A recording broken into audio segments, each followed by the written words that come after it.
about building coalitions, political coalitions. How do you feel about the trade-off?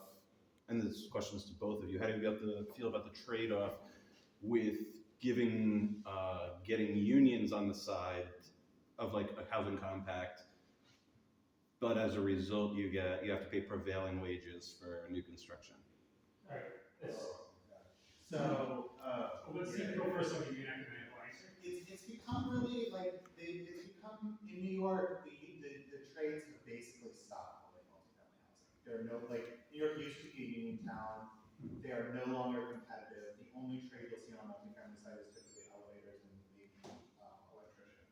So the problem is they've just become so uncompetitive that I don't. They have this problem in California where they want the trades on board. And in California, the trades do build affordable housing, and their affordable housing is quite expensive because of it. Whereas here in New York, we don't require union labor for construction sites. It's like an incredibly difficult problem because the construction unions have gotten so used to like really tight work rules, like really inefficient work, very high wages, and like the crane operators make over $100 an hour, and like they've gotten used to these public works projects where like nobody is keeping control of like what they pay. So they become so uncompetitive. It's an incredibly difficult problem. I don't think it would be worth it to require union labor for like multifamily housing as it currently stands. There can be like if they would like come to the table and negotiate a little and like accept more efficient work rules and things, then I want to say one thing is that like, definitely with work with work rule reform you can take really high rules. Certainly downstate. Upstate we have to. It's all a question of numbers. It's like how do you make a project pencil, and you just have to figure out what that would look like.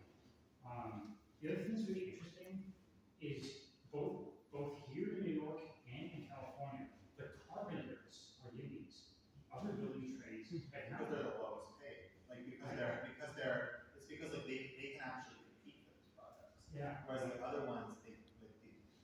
But like the carpenters here, if you guys go to public meetings on the pro construction side, the carpenters will be there with you. The lower paid union, the more likely they are. So like 32 BJ, which is the building strikes workers, they're like very reasonable. Yeah. So like you can afford to hire them, but you can't afford to hire like a union plumber or ironworker. I do think it's worth figuring out how to make it work because unions could be part of the growth machine and it would be good for all of us. Yeah, government structure. Yeah, follow up on that. I want to know, is supportive housing a better alternative to affordable housing? Supportive housing, like, is it a better alternative? I'll take that because I kind of work in affordable housing. It's just a subset of affordable housing. Yeah. Like not everybody needs the affordable housing, but people with disabilities, certain disabilities, or certain levels of, certain supportive services. Maybe if they have addiction issues and maybe need counseling, or more of the time, or their supportive services as serious as, There's like social work. So it's like a subset of affordable housing. Yeah, Oh, so there's like- they work in tandem. Like, Typically, it's like the people with most need of Yeah. services. Mhm. If you're not able to live independently, Yeah. and then you need that on-site intensive Does subsidized housing, not like supportive housing, they get more tax rebates than a regular affordable housing? None of them pay taxes really. I think they get more subsidy, like just cash every year. Yeah. It requires more subsidy because it's not just housing. One more thing, I know like unions can be expensive. I used to be a 13B member myself. And I work with with the carpenters. I want to know, do you think nonprofit outreach is better is more cheaper? Do you think it should go to the nonprofits a little more, like the work? Like nonprofits like build the housing. Yeah, should it? It's an interesting question. Like this is like always a tension in New York, which is that the housing advocates typically want nonprofits to be like have more control of the land and have first dibs on the land. But often in my last job, I worked with nonprofits, and they're kind of like an extension of the city, and they were excruciatingly slow. Like you'd show them a site, and they would just like it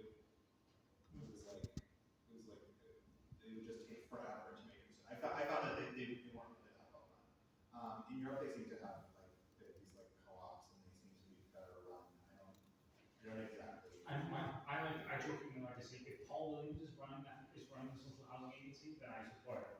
But if not Paul Williams, then I don't know if I support it. Is the joke like that? Yeah, You need a well depends on run. their confidence. Exactly. You need a well run nonprofit. Yeah. Or a well run social housing agency.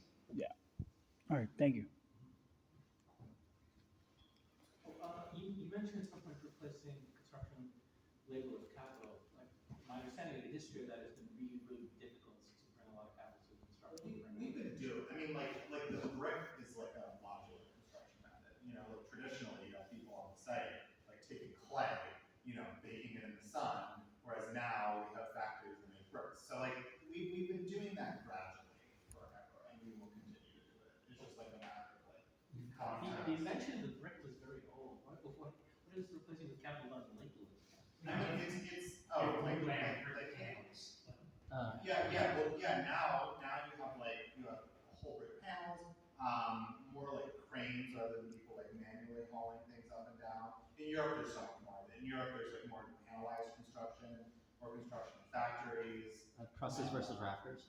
When you can do modular construction components, like a modular bathroom,